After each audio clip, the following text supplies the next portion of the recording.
Hello बिरादर लोग। तो आज हम आपको बताने वाले हैं टॉप 10 डीमन एनिमे और इस बार मेरी इस वीडियो में मदद करने के लिए हमारे साथ है ultimate Negus. So what is up बिरादर लोग, तो मैं हूँ अल्टीमेट निगस और आज मैं आया हूँ बी ओटाकू के चैनल पर कोलैब करने के लिए। हम दोनों आपको बारी बारी कुछ अच्छे डीमन एनिमे का नाम बताएंगे ताकि आप उन्हें देख सको और एंजॉय कर सको। तो चलो बिना विलंब के इस चलचित्र का आरंभ करते हैं।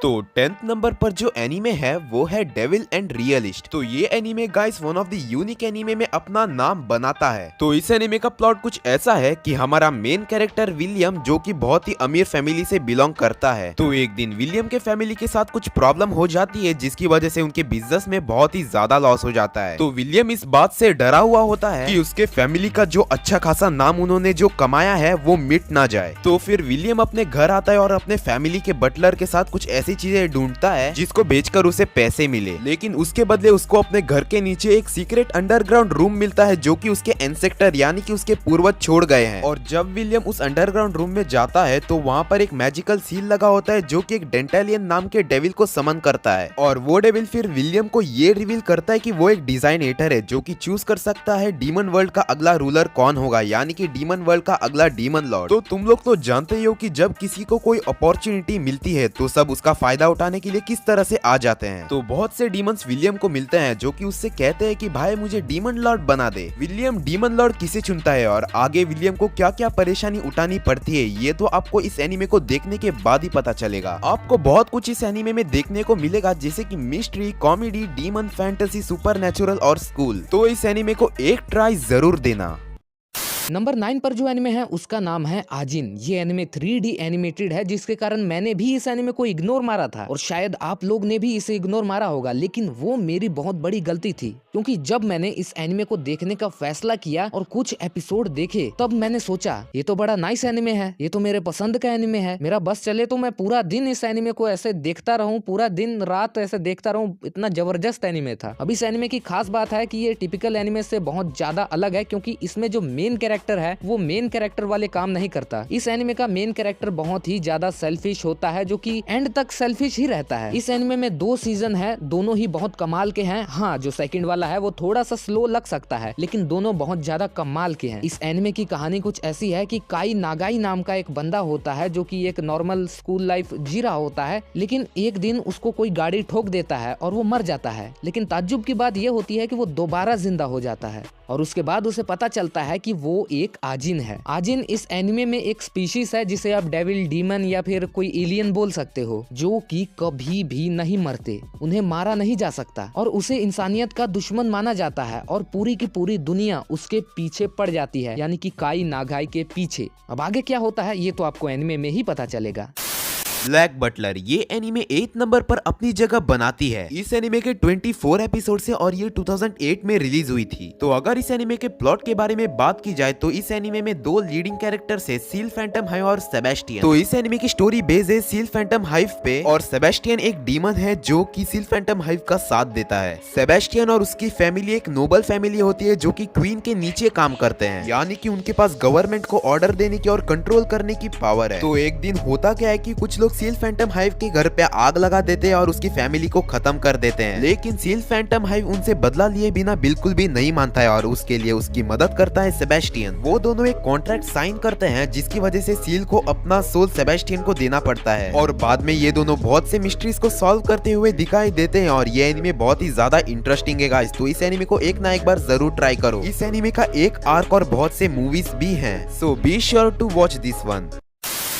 नंबर 7 पर जो एनिमे है उसका नाम है यू यू हाकुशु। इस एनिमे की खास बात ये है कि इस एनिमे को उसी बंदे ने बनाया है जिसने हंटर हंटर एनिमे को बनाया है और हंटर हंटर की ही तरह इस एनिमे का सबसे तगड़ा पॉइंट है इसके कैरेक्टर्स और इसके विलन्स, जो कि आपको देखने में बहुत ही ज्यादा मजा आएगा। स्टोरी की बात करें तो स्टोरी कुछ ऐसी है कि इसका जो मेन कैरेक्टर होता है वो एकदम टपोरी टाइप बंदा होता है लेकिन दिल का एकदम भला मानुस होता है, लेकिन इसी चक्कर में वो किसी की जान बचाते बचाते उसका एक्सीडेंट हो जाता है और अपनी जान से हाथ धो बैठता लगता है। तो जो मृत्यु के देवता लोग होते हैं वो तो बोलते हैं कि ये तो टपोरी था, लेकिन ये तो भला मानुस निकला, चलो इसको एक और लाइफ दे देते हैं। तो उसे दोबारा जीने का मौका मिलता है और उसके बाद उसके साथ अजीबोगरीब चीजें होने लग जाती है। वो अपने फ्रेंड्स बनाता है, डीमन से लड़ता है, डेविल से लड़ता है और क्या क्या सुपर नेचुरल एलिमेंट आते हैं, वो देखने में बहुत ही ज्यादा मजा आता है। ये एनिमे को मैंने बीच में छोड़ रखा था क्योंकि मैं थोड़ा बिजी था। अब सोच रहा हूँ दोबारा कंटिन्यू करूँ और मैं आपको भी रिकमेंड कर रहा हूँ, ये आपको जरूर देखनी चाहिए।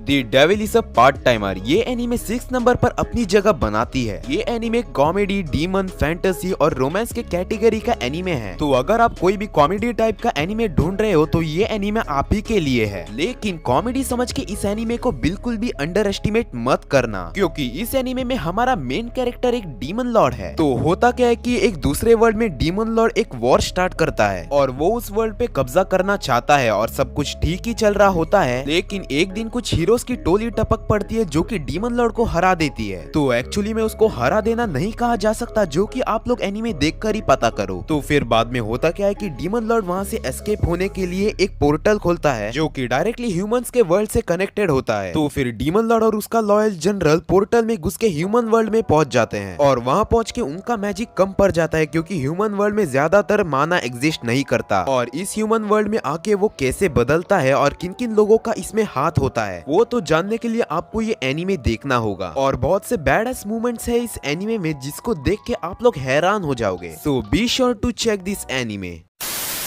नंबर 5 पर जो एनिमे है उसका नाम है ब्लड लेड। ये एक एची एनिमे है। तो एची एनिमे लवर्स कहाँ हो तुम लोग, ये आपके लिए ही एनिमे है अगर आपने नहीं देखा है तो। इस एनिमे में आपको एकदम थिक चिक्स देखने को मिलेंगी और कमाल की मजेदार स्टोरी भी देखने को मिलेगी। तो कहानी बिल्कुल नॉर्मल सी है। एक लड़की होती है जो कि मर जाती है और दूसरी दुनिया में चल जाती है, भूतों वाली दुनिया में, और वहाँ पर उसे एक लौंडा मिलता है। वो उसको देख के एकदम फ्लैट हो जाता है, लेकिन लड़की बोलती है कि मुझे अपनी दुनिया में वापस जाना है। तो लड़का पिघल जाता है और बोलता है कि कोई बात नहीं, तू टेंशन मत ले, मैं हूं ना। और लड़का बोलता है कि तू टेंशन मत ले, मैं तुम्हें तुम्हारी दुनिया में भेज दूंगा।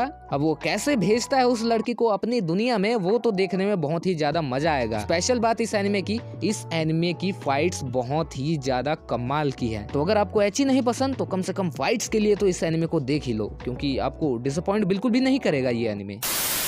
Misfit of the demon king academy. तो हमारा टॉपिक है टॉप 10 डीमन एनीमे। तो इस वीडियो के लिस्ट में इस एनीमे का 4th नंबर पर तो आना बनता ही है गाइस। तो अगर आपको ओवरपावर्ड मेन कैरेक्टर्स पसंद है तो ये एनीमे सिर्फ और सिर्फ आप ही के लिए है। तो ये एनीमे 2020 यानी कि इसी साल एयर हुआ था। तो इसके एनिमेशन और आर्ट स्टाइल में आपको कोई भी कमी देखने को नहीं मिलेगी। इस एनीमे में हमारा मेन कैरेक्टर एक डीमन किंग होता है। वो 2000 साल पहले ह्यूमंस और डीमंस के बीच में पीस लाने के लिए अपनी जान को कुर्बान कर देता है। लेकिन जाते जाते वो ये कहता है कि वो 2000 साल बाद फिर से वापस आएगा और 2000 साल बाद उसका पुनर्जन्म होता है। तुम सबको ये तो पता ही है कि हर एनीमे अलग ही तरह का होता है और बिना उसको देखे उसे बिल्कुल भी जज नहीं किया जा सकता। तो ज्यादातर डीमन किंग हमें बुरे ही दिखाए जाते हैं, बट इन दिस एनीमे वो डीमन किंग पीस चाहता है और लोगों की मदद भी करना चाहता है। और फिर जब उसका रीबर्थ होता है तो वो सिर्फ एक ही महीने में बहुत ही ज्यादा बड़ा हो जाता है और बाद में वो डीमन किंग एकेडमी में एडमिशन लेता है जो कि उसने खुद शुरू की थी। और इसी बीच उसे ये पता चलता है कि उसके जाने के बाद उसकी जगह किसी और ने ले ली थी, और वो भी एक फेक नेम से। उस इम्पोस्टर ने हमारे डीमन किंग के लिए बहुत से प्रॉब्लम्स लाए और बहुत से यूनिक मैजिक फाइट्स होते हैं, वो भी हमारे डीमन किंग एकेडमी के स्टूडेंट्स के साथ। ये एनीमे लिटरली में बहुत ही ज्यादा इंटरेस्टिंग है, जो कि तुम्हारे अंदर आखिर में हाइप क्रिएट करके रख देता है। तो ऐसे मजेदार एनीमे को छोड़ना बिल्कुल भी अच्छा नहीं होगा, तो जाके इसको देख लो।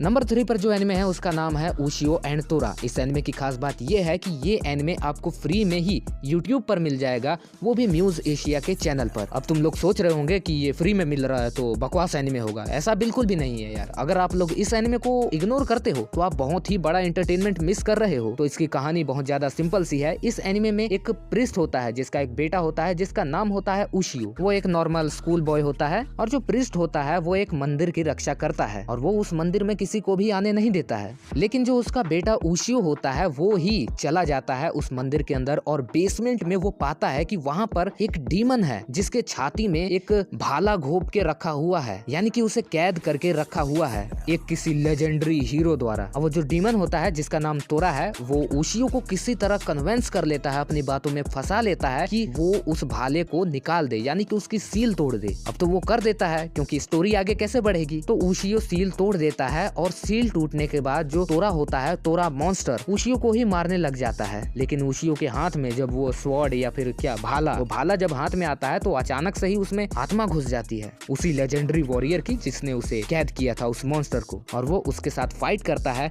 और तोरा को हराता है। अब तोरा डर रहा है कि कहीं वो दोबारा से सील ना कर दे, इसलिए अब वो डर डर के उसके साथ रहता है और दोनों ऐसे ही रहते हैं, मतलब एकदम पिकाचू और ऐश कचम की तरह। और कैसे कैसे एडवेंचर करते हैं वो आपको ये एनिमे में देखने को मिलेगा।